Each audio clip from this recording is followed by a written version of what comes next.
Coucou la famille, bienvenue sur la chaîne, heureux de vous retrouver aujourd'hui pour une nouvelle vidéo. Bien sûr, avant de rentrer dans le vif du sujet, j'invite tous ceux et celles qui aiment le contenu à liker et à partager la vidéo avec votre entourage. Sur ce, revenons sur cette victoire du Real Madrid aujourd'hui sur le terrain de la Real. Victoire 1-0, but de Arda Güler, pas décisif de Dani Carvajal.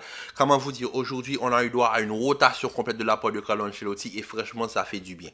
Voir des titularisations comme Arda Güler, comme Fran Garcia, ça fait plaisir. Dani Ceballos, ça fait plaisir. Militao, même si aujourd'hui il s'est pris petit pont sur petit pont, ça fait plaisir parce que Militao n'a pas été titularisé depuis le mois d'août. On sait très bien que Militao a eu une très grave blessure à surmonter cette saison. Il revient, donc aujourd'hui sa performance, on ne va pas lui dire que c'est une mauvaise performance. Le joueur n'a pas joué depuis le mois d'août. Il fait des petites rentrées en jeu. Aujourd'hui, être titularisé face à cette équipe de la Real Sociedad, c'est un petit peu compliqué. Donc match compliqué de la part de Militao, mais quand même ça fait du bien de revoir Militao. Et aussi Kepa Arrizabalaga.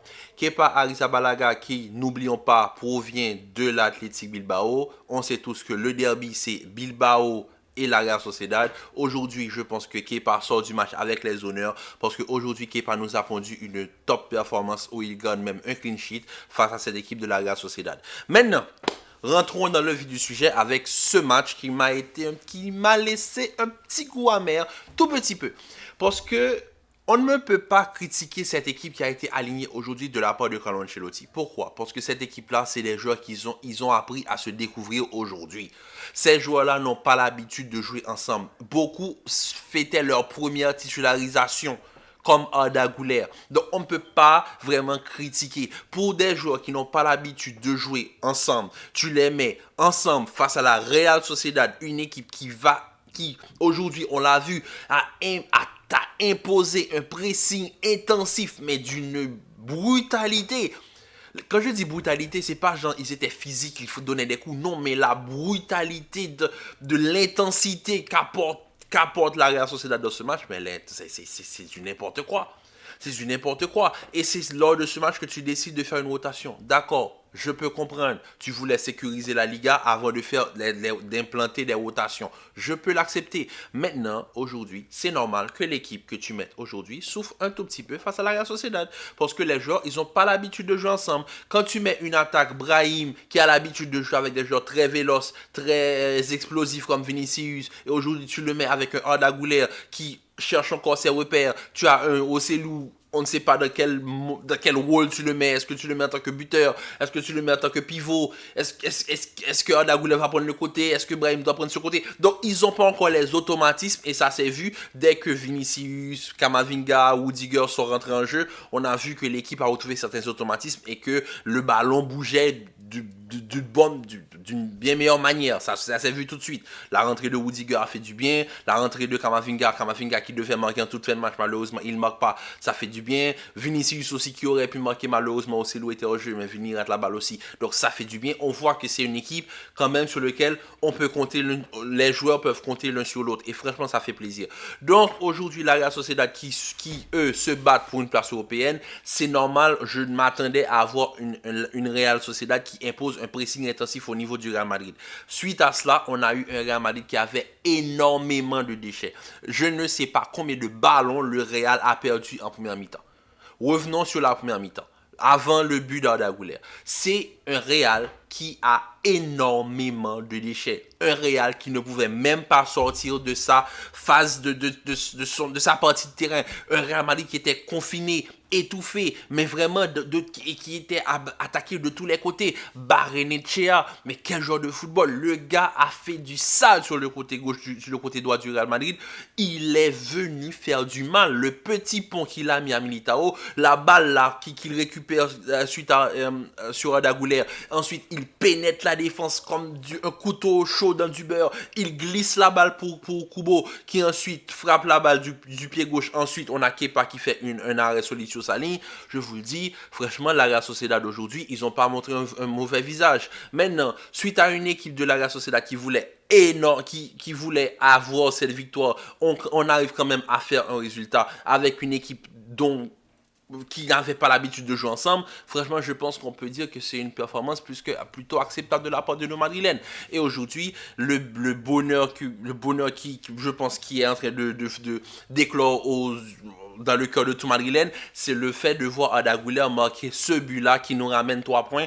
Arda Güler qui, franchement, aujourd'hui, franchement, ce garçon-là, tout comme Bellingham et tout comme tous les petits genoux du Real Madrid, je pense qu'il a une auréole sur sa tête et qu'il est béni d'être dieu du football parce que ce garçon a du ballon et ça se voit. On voit que sur les touchés de balle, il y a quelque chose. Et dès sa première apparition avec le Real Madrid, je me suis dit tout de suite que là, lui, il a quelque chose, il est différent. Il est différent des autres. Là, c'est touché de balle, la manière dont il a à contrôler le ballon, cette capacité qu'il a à parfois temporiser le jeu, cette volonté de se mettre en avant, et franchement, c'est exceptionnel. Le but qu'il marque aujourd'hui, on va pas dire que c'est le but de l'année, mais quand même, ça a été un très beau but. Le centre de Carvajal est parfait au deuxième poteau. Zubimendi fait une petite erreur, il laisse passer la balle, il n'arrive pas à la dégager, à anticiper le dégagement. Il rate son dégagement. Arda Güler était là pour bien classer et passer la balle juste entre les jambes de Remiro. Ensuite, mais moi, ce but-là, c'est surtout le fait que Modric temporise, il donne la passe à Tchouaméni. Tchouaméni qui, lui, aujourd'hui, devant la défense, voilà, prouve pourquoi que moi, je dis Tchouaméni ne peut pas jouer autre part que devant la défense. La sérénité qu'il t'apporte devant cette défense est exceptionnelle. En plus de ça, si Toni Kroos leur apprend à faire ce genre de passe, mais franchement, mais merci à l'effectif, merci à Toni aussi, parce que aujourd'hui dans la patte de Tchouaméni pour la passe de Carvajal, on a trouvé du Toni Kroos aujourd'hui. Et franchement, ça fait plaisir. Ça fait plaisir. Dani Ceballos aujourd'hui qui a aussi eu droit à sa titularisation. Bon, Ceballos, c'est pas un joueur qui joue vraiment, qui était un petit peu blessé, qui est revenu, il n'y a pas vraiment trop de temps de jeu.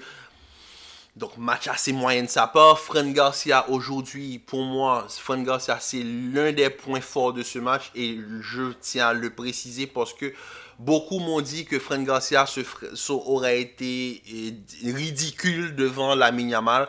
Et moi, je tiens à vous souligner aujourd'hui sa performance qu'il fait aujourd'hui face à Kubo.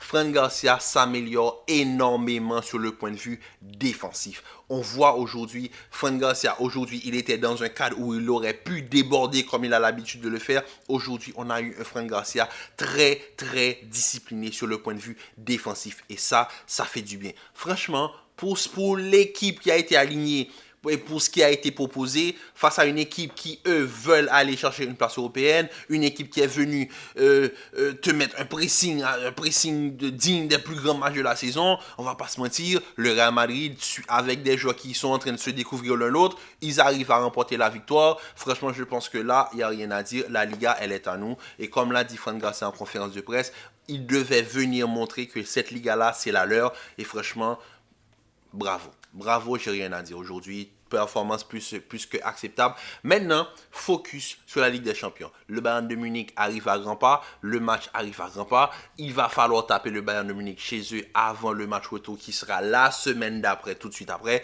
Donc, il faudra très vite rentrer dans le sujet. Il ne faudra pas avoir des phases de... Non. Là, c'est la saison qui se joue dans les prochains 14 jours. On va jouer notre saison. Donc là, on a tout pour réussir. On a déjà sécurisé la Liga, on peut se permettre des rotations en Liga, on va chercher le Bayern de Munich chez eux, on va les accueillir chez nous dans moins de 14 jours. Donc je vous dis, cette saison se joue dans les prochaines 14 jours. Donc sur ce, la famille, je vous dis à très bientôt pour une nouvelle vidéo. Commentez, likez et partagez. Restez en paix et en santé. Prenez soin de vous et on se dit à très vite pour une nouvelle vidéo pour le match Bayern-Real. Je ferai une analyse plus approfondie sur les points forts du Bayern et sur les points faibles du Real. Pareil sur les points forts du Real et les points faibles du Bayern de Munich, sur quel point il faudra appuyer pour pouvoir apporter cette victoire et pouvoir apporter cette qualification pour la 15e Ligue des Champions qu'on doit aller chercher. Donc sur ce, la famille, prenez soin de vous. À très bientôt. Peace.